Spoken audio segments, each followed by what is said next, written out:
Welcome to the Dreams of Consciousness podcast. If you'd be so kind, would you mind introducing yourself? My name is Justin DeTore. I play Innumerable Forms. And Justin, how would you describe the music of Innumerable Forms? Well, I mean, I guess I would call it Death Doom. You know, when it originally started, that was that was the goal of the band to do something that was, kind of a tribute to the 90s bands that I really loved, that were of that style. I think, we still play Death Doom, though I think we definitely have our own identity now. Um, but still, inspired by kind of uh, old Finnish death metal, UK death doom, UK doom, a little bit of American doom. So yeah, Cool. And you mentioned that when the band formed, the style was the intention was to emulate these 90s bands. I believe the band started as a solo project. Is that correct? that is correct. Why solo project? Why did you decide to start this on your own? Well, I kind of did it on a whim. And also, to be honest with you, I didn't know anyone locally, at least, that was into that style, really. Most of the bands, like Demigod, Disgrace, God Macabre, a lot of that stuff was still, hadn't been repressed. It was still fairly, obscure, I guess you could say. I just didn't know anyone that was interested in playing that style of music, really. Most of the guys that I knew that were into that stuff that got me into it were from other places. And this is also before you could really like do a band via the internet, Like the Right, right. technology just wasn't there yet. So Yeah. Would this have been circa 2007, 2008, something like that? yeah, this would be the first Innumerable Forms recordings I did were in 2007. Yeah. When did you decide to start expanding into a full lineup?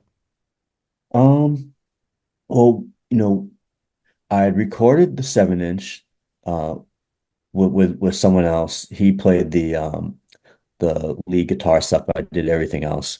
And I was just enthusiastic about it. I wanted to play live. Um, I had become friends with the guys who were in Mammoth Grinder and Hatred Surge. So I asked them to if they wanted to play and kind of be like the backing band, so to speak. They said yes. So and they were always playing shows. I was always playing shows. So it seemed like just a fun thing to do, and they were totally down. So that's kind of how it started. We had other guys that joined in later, but that was like the original core group. Was part of the reason why you decided to expand to a full lineup uh, to play shows mainly? Yeah, yeah, to play shows. The the two recordings after the Dark Worship EP, those were also done mostly by myself and Chris Corey, the guy that recorded. He played leads the the Frozen to Death tape, which became the split with Blessed Awful, and the tape that came after that. But that and I played everything else. But then the more that we started to play, the more it felt like a real band, right? So after that, I was like, what, we should all just record it together. We're like a band.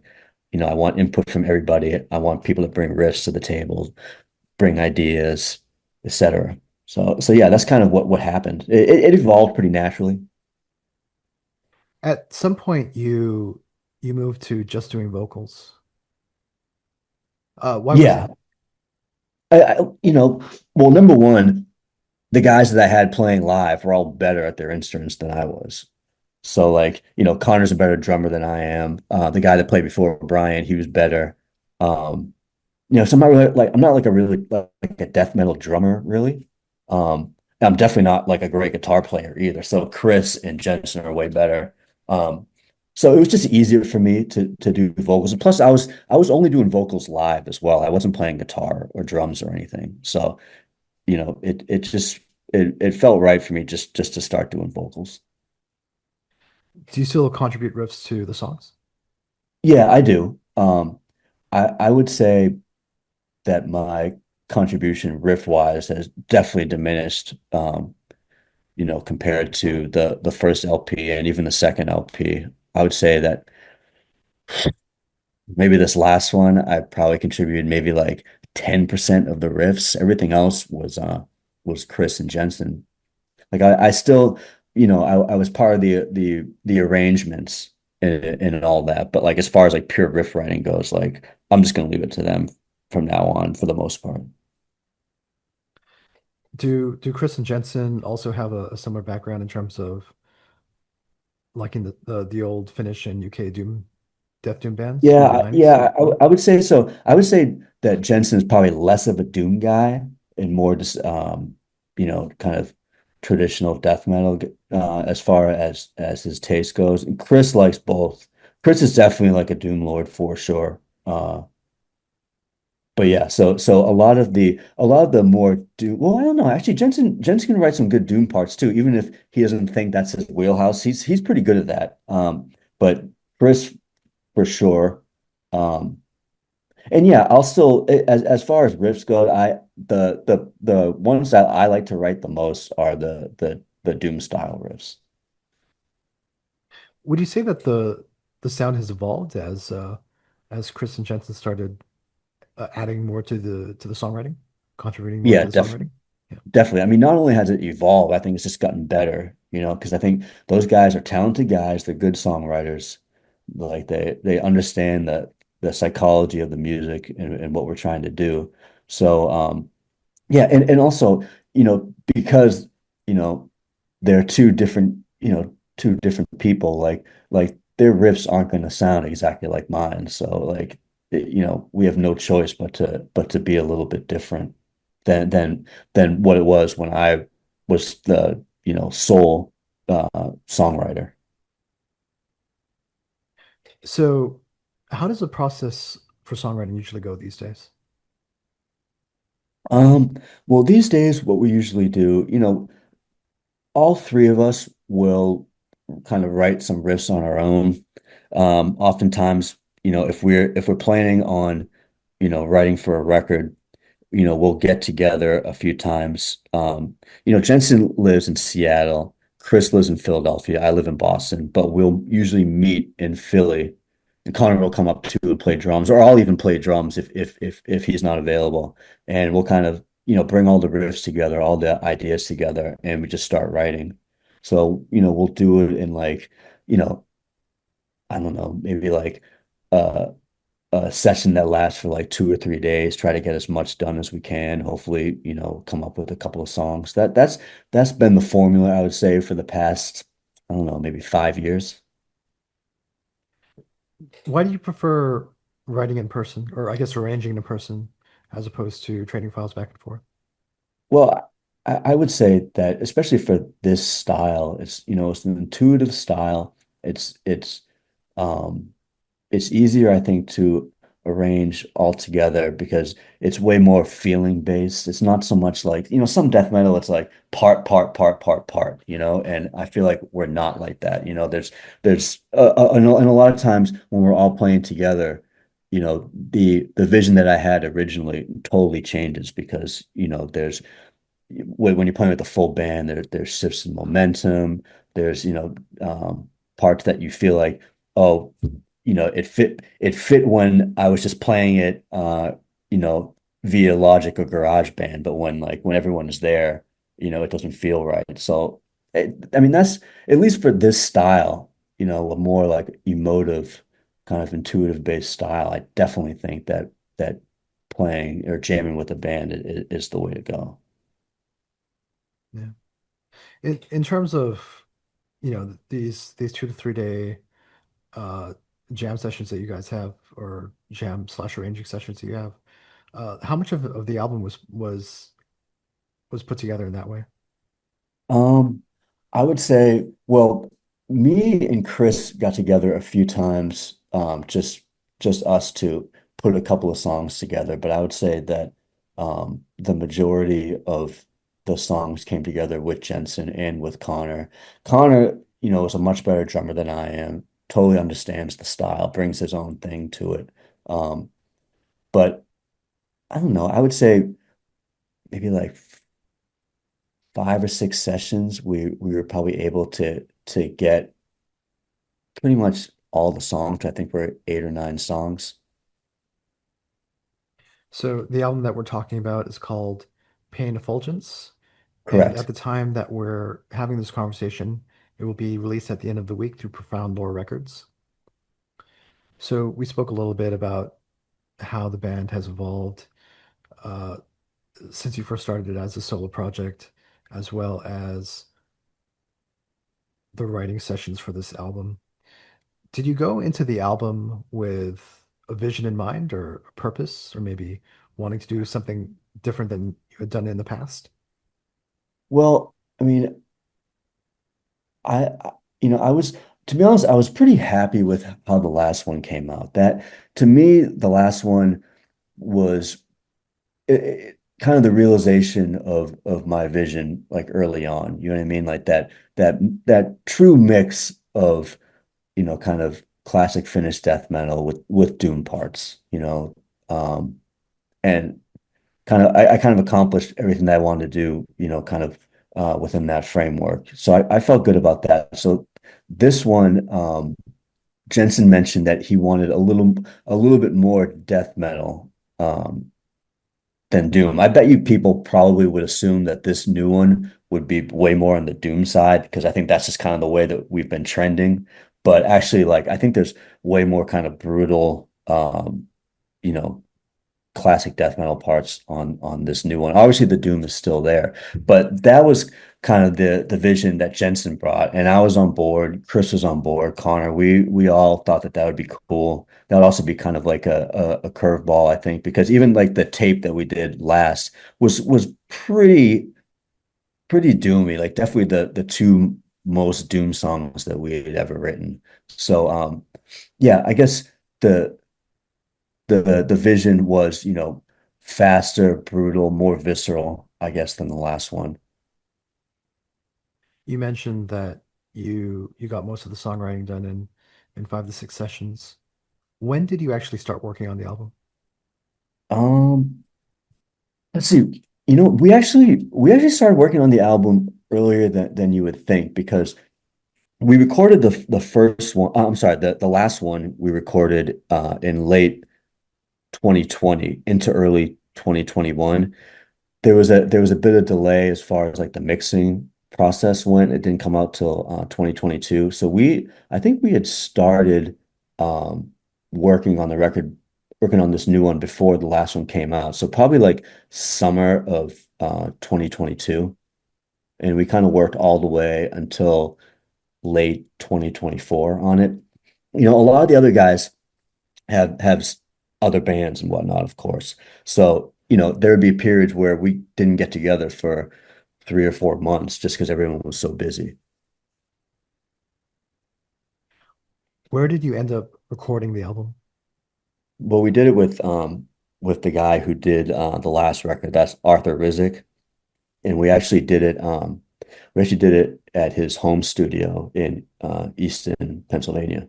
We recorded all the music there, and I like to do the vocals on my own just because I'm very particular, and I just didn't want to like punish the guy with like take after take. So I actually did the vocals in Boston on my own. Did you do it at home or did you go to a I did it at studio home. where Yeah. you? Yep. I did it at home. So I think people will know Arthur Rizek from uh, the bands that he's produced, like Power Trip. He's worked with a lot of, I mean, Yeah. almost all the metal bands. But Yeah, he's yeah, awesome. He's a great friend. He's a bandmate. He's a really talented engineer, producer. And he actually, he brought a lot to the table as far as um, kind of production choices and certain things like that. Like it's a real like asset to have a guy who knows the style, who like understands the music and because he really brings a lot to the table as far as just understanding the psychology and what to do if we're like confused on certain parts or if we're uncertain of things. So he you know a lot of the record you kind of have to give him credit for.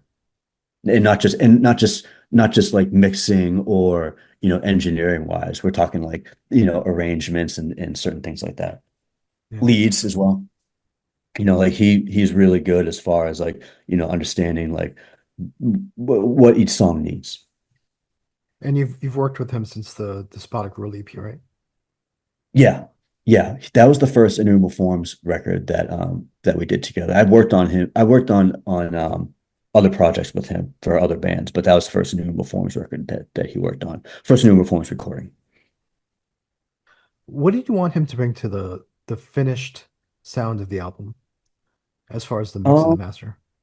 you, you know, I well, first of all, I didn't want it to sound like this kind of processed modern death metal sound that I think, a lot of new recordings have. It works for some bands. I just don't think that it would work for us. He's always a guy who I think, and he might be the best guy that can mix like old school with new school, like so where it still sounds great. It still sounds, professional, you could say, but it has that old school flavor and it sounds real. Like I still think this record it sounds like four guys in a room like as a band playing the songs. You know what I mean? I can't say that for like a ton of new modern metal releases, sadly. Yeah. Production wise, do you feel like the sound is a little bit retro? Like, do you feel like it Yeah, really yeah, I don't think it's retro for the sake of being retro, but I think that like kind of the the best dynamics and elements of like the retro old school sound, I think are represented in the recording. yeah. I mean, I grew up on like old Paradise Lost and Old Bride, and especially with Yeah, like the leads, like when I hear the leads, like it really takes me back to that time. for sure. And that's what we're going for, Like I said, a mix of Finnish death metal with UK doom has always been kind of the what we had in mind. So I'm glad that that invokes that from for you. Do you feel that live is a place where people will really experience innumerable forms as what it should be? Yeah, probably. Um, People have said that to me. I think that well, I think we've been able to capture the live sound better on these past few recordings. But I still think that maybe our bread and butter is playing live. I think there's like a certain intensity that's there. At least that's what people have said. I feel it. I think maybe that's like that comes from our like punk and hardcore roots. Like it's not just going to be like guys standing there playing the songs. Like uh, it's going to be energetic. It's going to be aggressive and emotive. At least I hope so. Do you guys get to tour regularly? Not regularly. We've done some tours. We actually did Europe in late summer fall of 2022. That was the last time we did like a tour. We toured Australia in 2013, which was amazing. I would love to do that again. And I'm hoping in 2026 we can play more shows. That's kind of the goal. We'll see. Obviously, we'll see what happens. But like, if we could do more shows in the States, if we can do overseas again, that would also be amazing. Is the issue scheduling around Genocide Pack and Mammoth Grinder and the other projects? Yeah, Power Trip, Iron Lung, um, like yeah, and the bands you mentioned, of course, and also just kind of real life stuff, family stuff. We're all a little bit older, so there's a lot of like responsibility to go around. So it's harder to tour now than it would have been when we were like 22. Yeah, yeah. We're coming to the end of festival season, but do you guys have any plans for the rest of the summer or maybe the rest of the year? Well, for summertime, we're playing some shows next week. We're going to be playing Philadelphia, Richmond, and New York. And then early to mid-September, we're going to do Boston and Baltimore. So I'm excited about that. But like that's all we really have on our plate right now. Wish we could do more. Like I said, 2026, I want to try to like really hit it, see what we can do, especially since the record's going to be out by then. Yeah.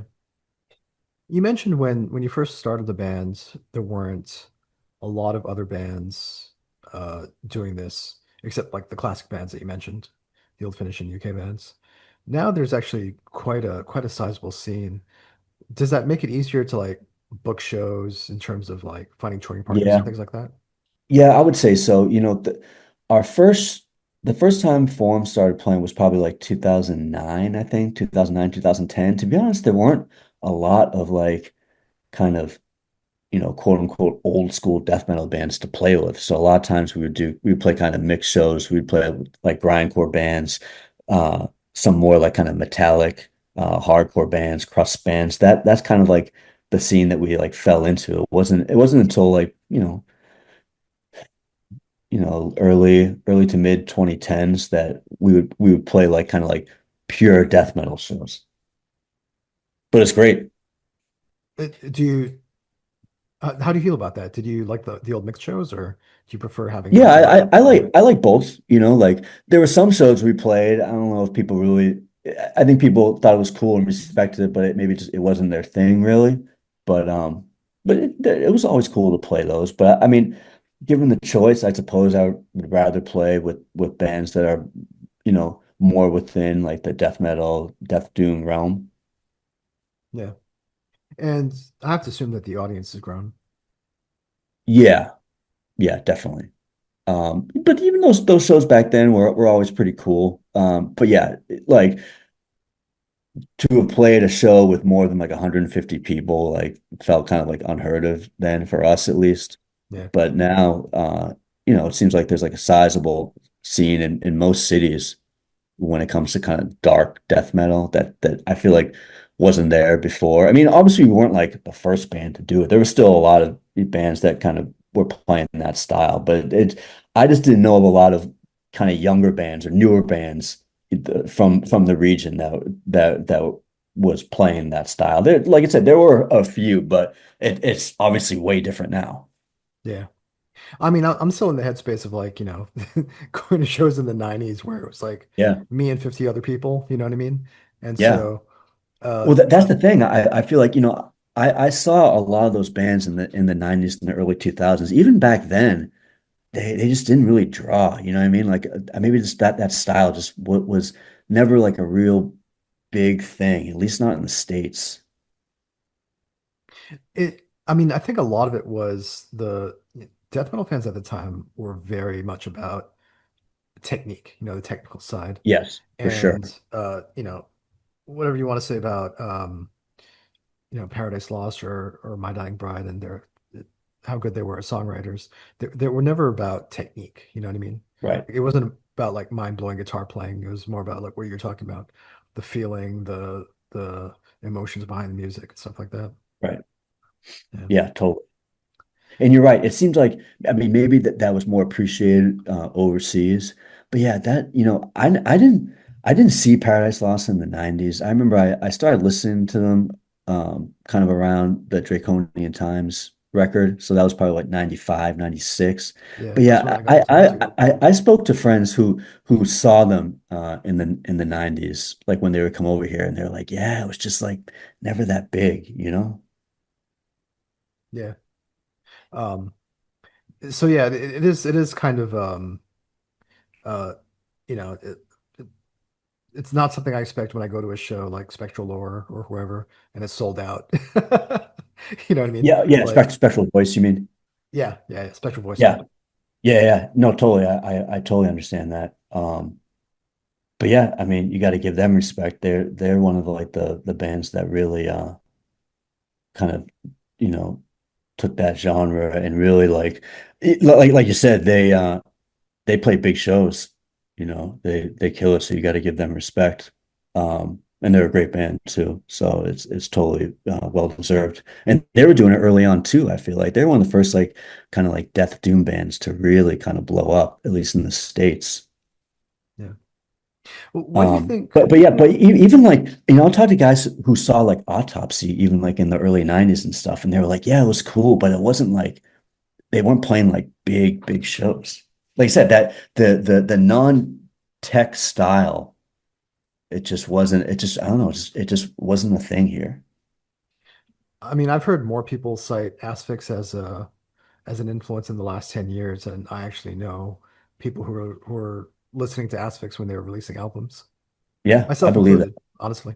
Yeah, I believe that. Like the first guys that I ever met that were really deep into like dark, obscure death metal were the guys who played in Funebrarm and Evoken, like that kind of crew of New Jersey guys. Right, yeah. They've been representing that stuff forever. So you got to give them respect too. And they, you know, when they were kind of playing those shows like in like the late 90s, early 2000s, like it seemed like the crowds weren't huge either. So I'm so happy that now they're kind of getting the recognition that they deserve and they're playing big shows, they're playing festivals and stuff like that. Because those are guys that deserve it. Why do you think this style has such a large audience now? Uh, I don't know. Well, I think that to be honest, I think there are a lot of people from that are in kind of contemporary death metal that came from hardcore and punk, right? Right, yeah, And absolutely. and the the musicianship, there are great talented people from that world, but I think, you know, that's not like a requirement, and also hardcore and punk is a very like emotive genre. So I think that this style of death metal translates well to those people. Yeah, and I've spoken to a few guys who came from the hardcore scene and are currently playing in like old school death metal bands. I mean, it Yeah, is I mean, funny I to think me. I think it's a lot. There's a lot of people that came from that world, Yeah. myself included. Like I consider myself more of like a hardcore guy. Like, and a lot of the guys like in Innumerable Forms, same thing. And a lot of the guys that play in, like you said, in like kind of old school death metal bands, death doom bands, like maybe they're not like you know like hard on their sleeve like hardcore punk rock guys, but they definitely like you know either came from that world or like at least had like a foot in that world. Do you think that the main difference in the people who came from the hardcore world is that they weren't about like the technical side or the musicianship as much as like maybe the emotions or the feeling that the music created? Yeah, I mean, I bet that, I mean, like I said, there are guys from that came from that world that are, extremely talented, extremely technical and proficient musicians. But like I said, I think that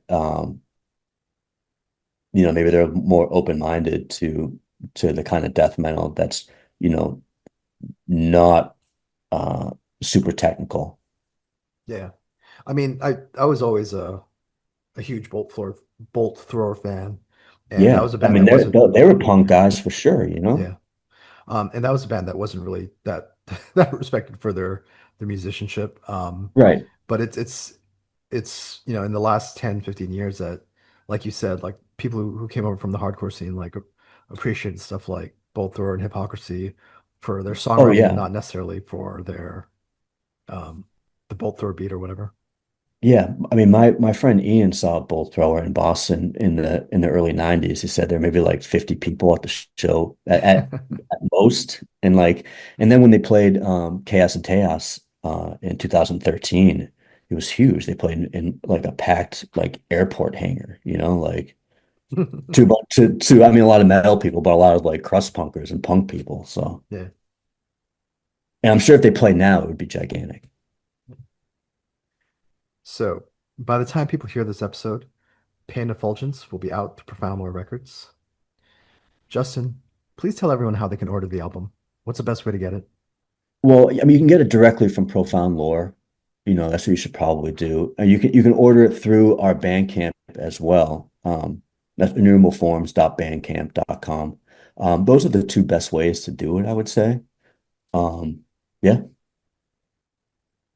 And do you want to say anything about the vinyl versions that are coming out? The Um, two versions that Profound Lore is doing. yeah, I mean there's obviously a color variant, right? Um, I can't remember how many were pressed. Those usually go pretty fast. Um, so yeah, I mean, I think I think there's still time to get it, but yeah, but also I already heard the black vinyl version and it sounds amazing. So at least I think so. And if people want to get updates on tours and things like that, what's the best way to do that? Yeah, so we don't have an Instagram. We don't have a big social media presence. But Profound Lore will always post our tour dates or if we're doing anything new. I think you can find that all the information also on our Bandcamp, also through Jensen's Instagram, Iron Lung Records. He posts stuff too because he's in the band. So like, it's out there. If you look at any of those places, you'll be able to kind of follow us. Does all the merch also go through the Bandcamp page? Yeah. Well, Profound Lore has a long sleeve available that we designed. Um, I haven't posted any merch in a while, but you know, any merch that we have left over from these shows, and I assume we will, I'll post it on the Bandcamp within a week. So you can definitely buy it through Bandcamp, through our Bandcamp. Is there anything else you want to say, or Um, any updates about your other projects? um, yeah, I mean, expect one of my other bands called Dream Unending to do a tour in November, a new record sometime after that. Um, I'm in a band with Arthur called Summerlands, and we're gonna do a new record eventually. I don't know when, but like we've been talking about it. As far as anything else, I mean, I guess, you know, thanks for the support all the years. Like I said, we've been a band for a long time, haven't done much. We didn't do a lot until maybe like 6 or 7 years ago. So thanks for sticking around. Um, yeah, I hope that you enjoy the this latest record. It's my personal favorite. I think everybody else in the band agrees. Very cool. Thank you so much, Justin. Yeah, thank you.